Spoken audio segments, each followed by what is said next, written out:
The former leader of the La Crosse Tea Party is heading to trial. Greg Luce has been charged in connection to an alleged hit and run back in August. A not guilty plea was entered on his behalf during a preliminary hearing earlier this week.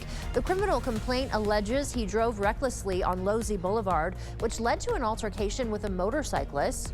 Luce brake checked the motorcyclist, who claims Luce's truck hit his motorcycle and caused him to fall. Luce drove away but claims his truck didn't hit anyone. A pretrial conference is scheduled for November 17th. A Winona woman accused of killing her husband in a hit and run was back in court yesterday. 51-year-old Lori Phillips has already pleaded not guilty to charges connected to her husband's 2019 death in Holmen.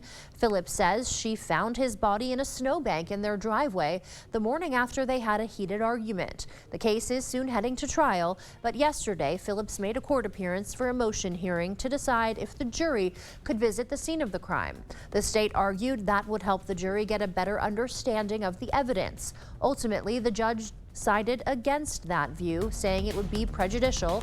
Jury selection and the trial are set to start next Monday. Governor Tony Evers is suing the Republican-controlled state legislature. The Wisconsin Democrat is arguing the legislature is obstructing basic government functions. That includes not signing off on previously approved pay raises for university employees. Evers is hoping to bypass lower courts. He's asking the liberal-controlled state Supreme Court to take the case directly. Republican Senate Majority Leader Devin LeMahieu dismissed the lawsuit as, quote, frivolous. State Republicans are reintroducing a bill that would allow election workers to start counting absentee ballots a day early. Early voting has risen in popularity since 2020, but current state law says absentee ballots cannot be processed until Election Day. That means in larger cities like Milwaukee and Madison, they're counting long into the night and even into the following day. If passed, the bill would allow those major cities a head start to get results in on election night. Republicans are the only ones to voice support so far, but one Senate Democrat tells Wisconsin Public Radio his party is having positive discussions with the GOP. A similar bill in 2019 had bipartisan support, but never made it to the governor's desk.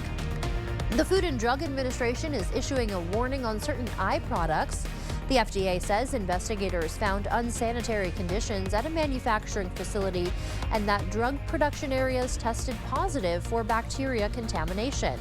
The FDA warns the eye drop products may cause a risk of infection that could potentially result in partial vision loss or even blindness. The alert covers 26 different over-the-counter eye drop products sold under brands such as CVS Health, Leader, Rugby, Rite Aid, Target, Up and Up, and Velocity Pharma. The agency says anyone who has previously bought these products should stop using them immediately. The FDA says they have not received any reports of eye infections caused by the products. $160,000 in federal funding is on its way to La Crosse to help the city with road safety planning. La Crosse is one of 5 Wisconsin communities awarded a total of nearly $1 million. The money comes from the U.S. Department of Transportation's Safe Streets and Roads for All program. La Crosse will use its $160,000 to develop plans for projects focused on creating safer and more equitable streets.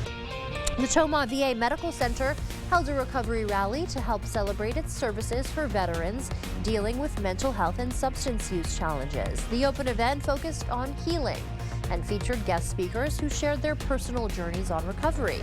They talked about the importance of connection and remembering to remain authentic during the healing process, emphasizing that no two paths in recovery are the same.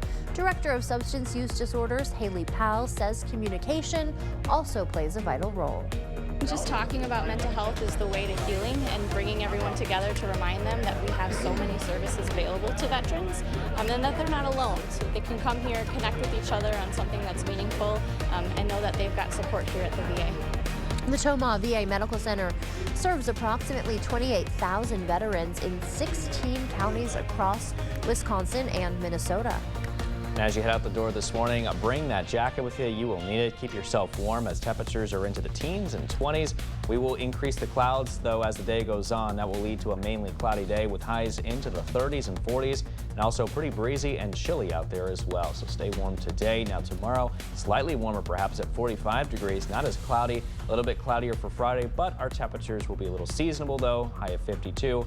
Slight chance of showers possible on Saturday. I think we'll see some better chances though come early next week on Monday. And that will be our next cool down too as we head into next week as well. All right, so a little bit more of a roller coaster Yeah, a road, little just bit. maybe less intense Right. ups and downs, right? I would say so. Yeah, All right, sounds exactly. good. Thank you, Derek. And thank you so much for watching News 8 Now this morning. Don't forget to join us at noon, 5, 6, and 10 tonight. We will see you back here then. Have a great day.